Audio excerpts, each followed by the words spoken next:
Hey everybody, welcome back to Northernlion, Plays the Binding of Isaac AFTERBIRTH Plus. You know, here's what we're gonna do. We're gonna do some randoms. I lost the last run. We randomed Eden, which I didn't even know was possible. ZE7SNFEV. Dude, I love playing Eden, so I don't mind. But we'll try some random runs. Why not? Add a little bit of extra intrigue into the whole extravaganza right now. I'm not going to say that we played amazingly on our last run. We definitely have Capricorn temporarily here. But I definitely do not think we played terribly on our last run. What did happen, and this is indisputable, we got absolutely bodied by just about the most aggressively horrible missing no reroll I've ever seen on a floor in which, I mean, you hate to see it happen. Is all I'm gonna say. But you know what? It gives us a fresh start. Life goes on. Sometimes when it rains, it pours. And take it from somebody who dwells in the Pacific Northwest. I'm very aware of, you know, the rain. You gotta be one of two kinds of people when you live in a rainy area. You either carry an umbrella with you everywhere you go, or you check the weather in the morning. Those are, I guess, the same. Or similar, or you just become the kind of person that, you know, dresses the same at all times and is okay with getting a little bit wet. And I think you can probably tell where I am on that spectrum. Hat plus light jacket equals bring on the rain, baby. Doesn't bother me whatsoever. So we're not going to get any more opportunities to play the self-sacrifice room, but that's okay. This run is going A-okay so far. No complaints and hanging tough. Staying hungry. If you'll excuse me, I'm going to focus on not getting hit by famine because one of his shots actually could still kill me. And then I'm going to talk to you about my plans for the weekend. Okay, there we go. Tomorrow's Saturday. It's my day off. It's going to be a weird Saturday. First off, you know your boy is trying to not die due to deep vein thrombosis in his 30s, 40s, 50s, or preferably also 60s. But, you know, once you get past that, I mean, you know, you can do whatever you can, but to some extent, you know, time's coming for you. Ray Kurzweil. I don't know why that sounds like so much of a threat. Maybe because I used someone's name. That would explain it. Yeah, I'm going to go notched axe here. No. So in the morning, I'm going to work out. But after that, you know, normally, and, you know, my wife and I, we both take Saturday off when we spend it together. It's still going to happen. However, today is the release, or should I say the pre-release, of Ravnica Restored. I don't know what the heck it's called. You know, it's the new Magic the Gathering set. So right now, you know, it's like 4 p.m. on Friday. My wife's going to Friday Night Magic tonight. Then she's going to a midnight release to play Magic the Gathering, you know, before it's out for the normies. I've been to these midnight releases. In case you're wondering, like, hey, why don't you go too? It sounds like fun. This is a very unfun thing for me to say, okay? But I'm gonna give you my true opinion on Magic the Gathering and also, you know, what my life is like here in my 30s. And I expect that you would expect nothing less. I have a great sleep schedule where I go to bed at like midnight. I sleep pretty much as I want. I get up early. I work out. I eat right. We're not quite where we want to be yet, but, you know, we got the habits in place that need to proceed if I'm going to get where I want to be. And that's a sacrifice that I got to make. I am an idiot. Literally, I was like, use Hanged Man to go out instead of go in. What's wrong with me? Anyway, let me count you want a specific answer to that question?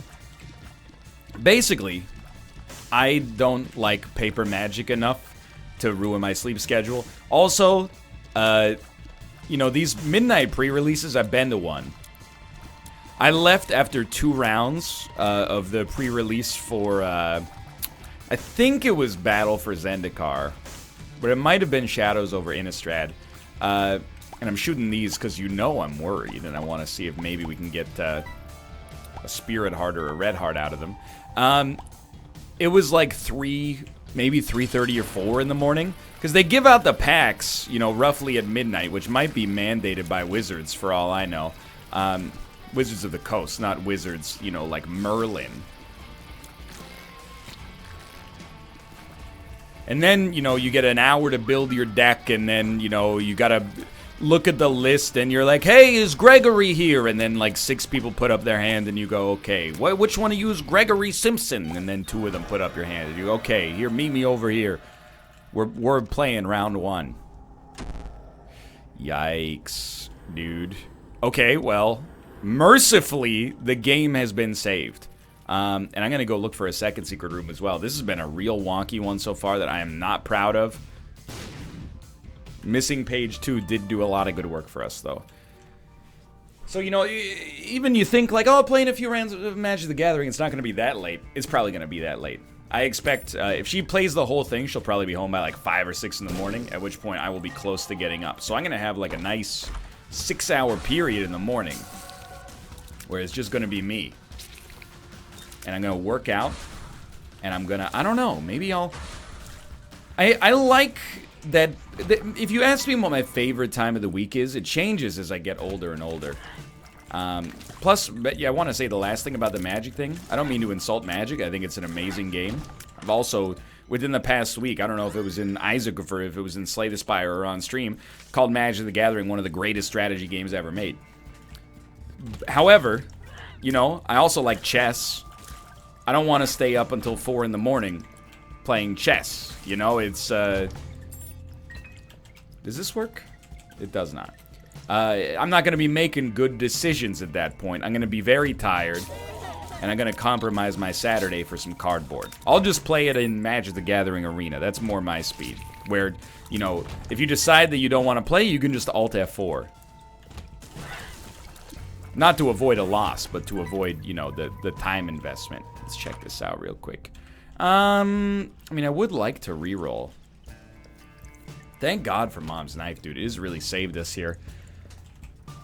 If you ask me what my favorite, like, if I could choose a position in the week, temporally speaking, I think a lot of people, it's like Friday night. And I understand that. Like, Friday, in the 1-hour period between maybe 5:30 and 6:30, where you've just gotten off from work for the week, and the weekend's your oyster. You know, maybe you're sitting down having a cold one, thinking about all the things you may or may not accomplish that weekend. Maybe you're out at a restaurant, you're just getting your appetizer, hanging out with your buds. Maybe you're playing your first of 9 League of Legends matches for the night. Hey, who am I to judge? I play a children's game, competitively. Well, let's be honest, semi-competitively. You know, that's a magical, that's Quicksilver, you know? It's a lively part of the week. For me, it's the time that's maybe 14 hours after that. It's when you get up, when you want to get up on a Saturday, but you're still early enough in the day that the world's your oyster. Like, when I get up at 8:30 or 9 a.m. on a Saturday, that's my favorite time of the week. You have a nice coffee, there's no rush, you think about what you're going to do that day, cook a nice breakfast if you're interested, you know, go look up what's going on in the city that day. When does Spider-Verse play? Because I still haven't seen it. That's my favorite time of the week. Sometimes I squander it by waking up at like 11 and I feel bad. And I don't, you know, I don't mean that to be like, you know, like I feel remorse. But it's like, I feel like I have deprived myself of something by losing that period. I enjoy the quiet of a Saturday morning. Yo, the run does not want us to die, and I respect that. Thank you.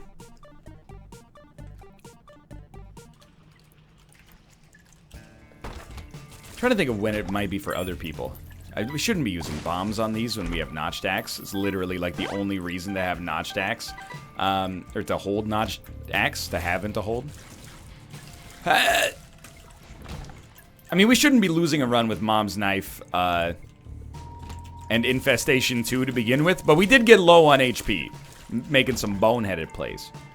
But regardless, I don't know, it might be different for other people. What's your favorite time of the week? When I was younger, and we will go Book of Sin here for certain. When I was younger, it was definitely Friday night, for sure.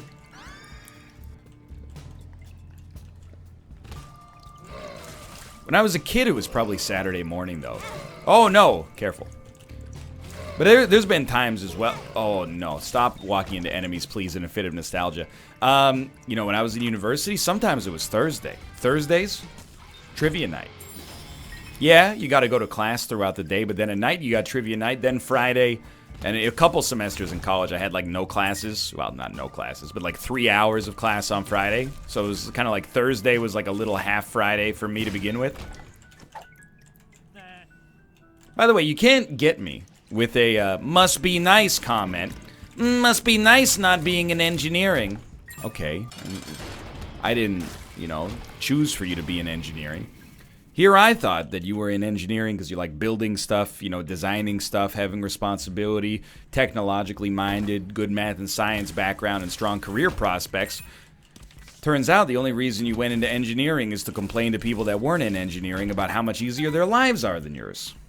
DAE STEM majors. Now, I will say, it's not nice to make fun of anybody. Because everybody, you know, they got their own stuff going on in their life, right? Even in college, you know, sure, maybe, you know, you're in... I mean, Kate says it all the time, you know, she was in music. Music is a much maligned, well, not maligned, but maybe like poked fun at major in university. But she was literally at school like 12 hours a day, most of the days a week. Because not only, oh, we have Stompy here. Not only was there like the normal class load, but then on top of that, she had like 3 rehearsals a week for mandatory band stuff. So like she worked harder to get her music degree than I did to get my biology degree.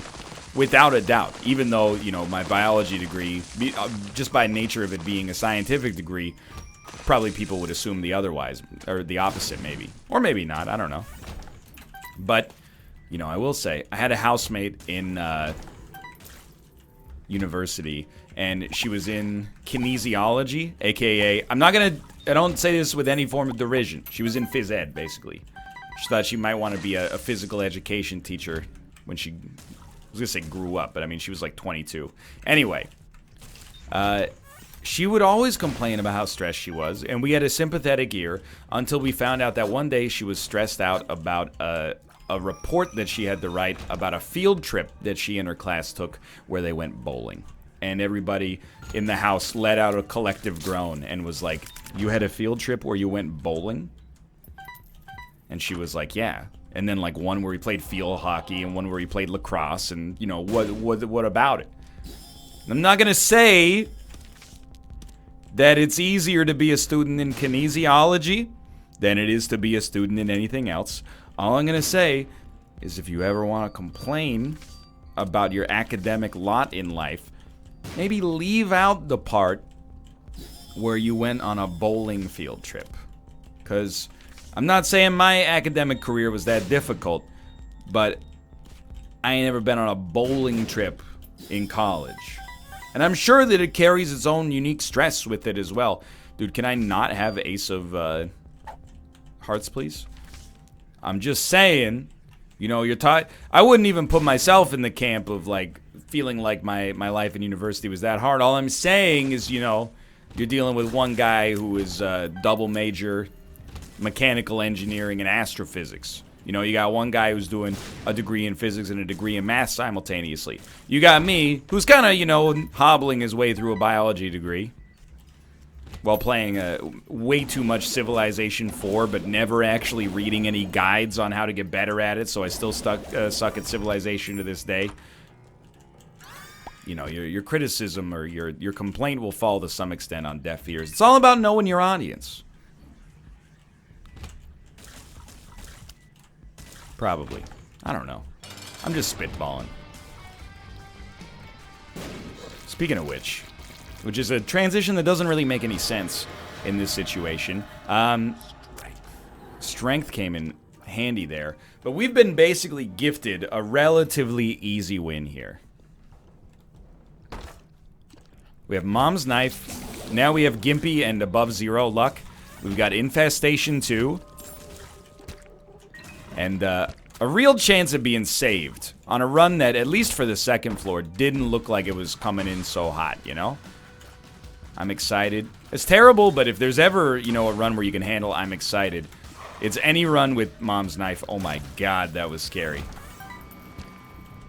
But it's true. I know out of everything I just said, the most controversial part is that despite being a Marvel stan, aka a Sebastian stan, that's a reference you might have to IMDb if you're not familiar with the quote-unquote MCU.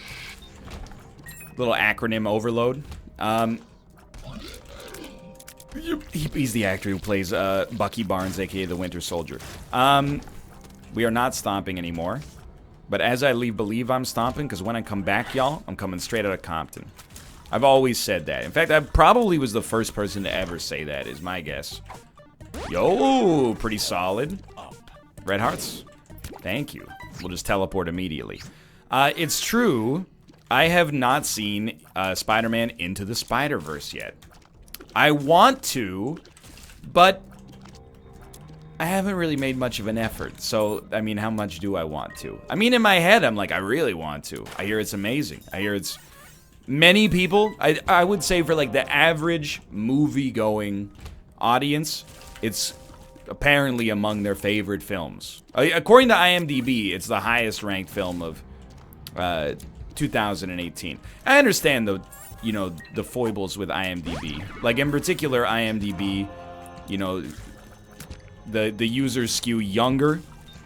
They skew a little less artsy without being rude, because I mean I don't think there's any inherent rudeness there. And a little bit more like science fiction. I mean, it's basically like the Reddit demographic, right? Which is what I am part of probably as well. But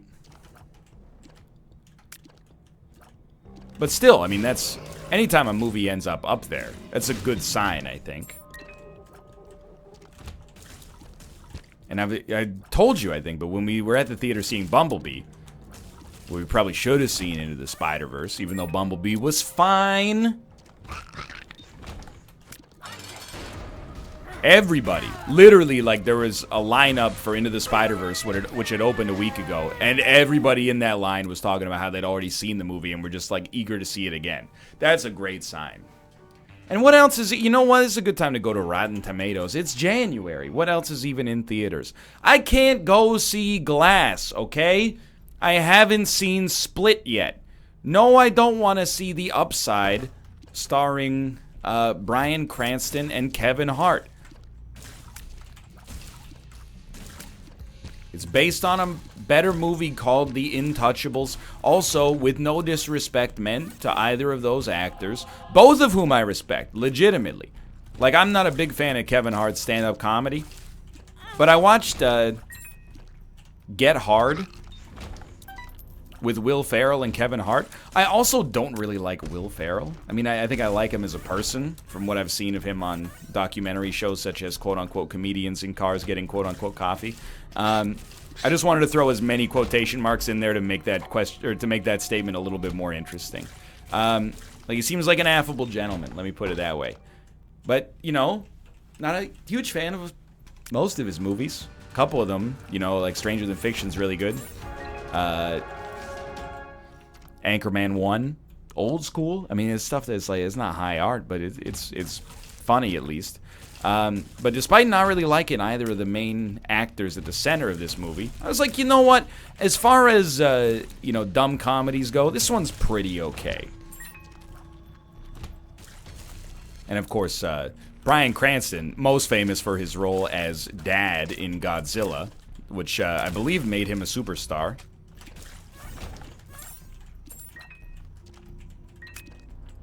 Hold on, is that a...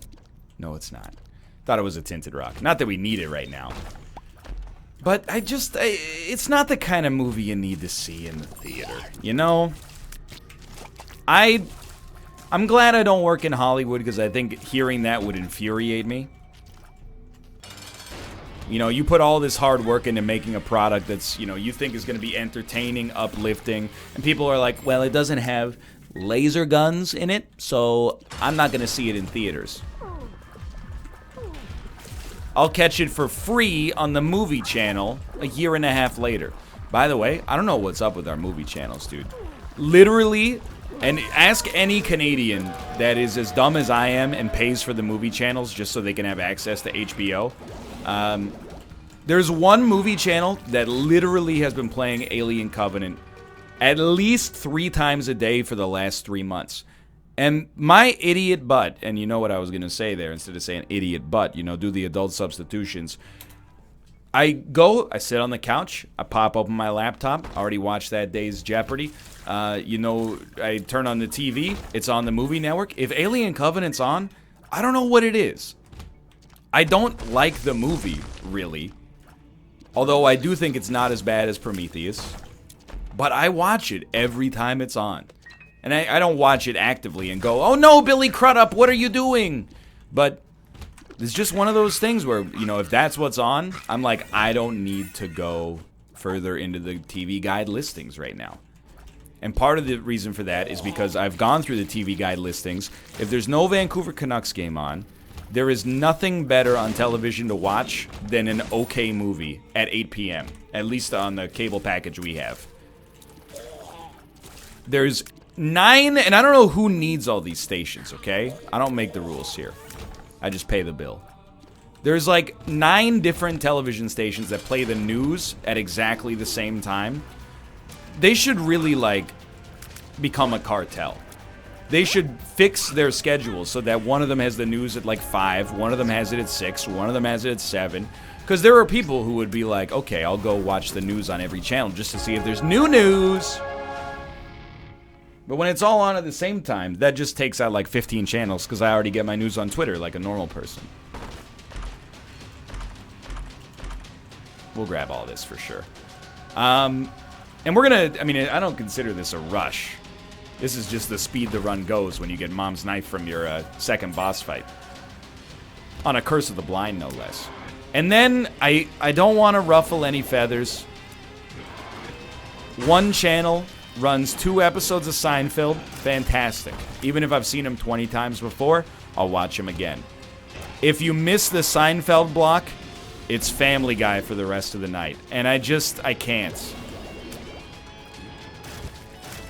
If I have to hear, and if you like Family Guy, please, it's just a difference of opinion. You know, I'm not saying that it should be taken off the air.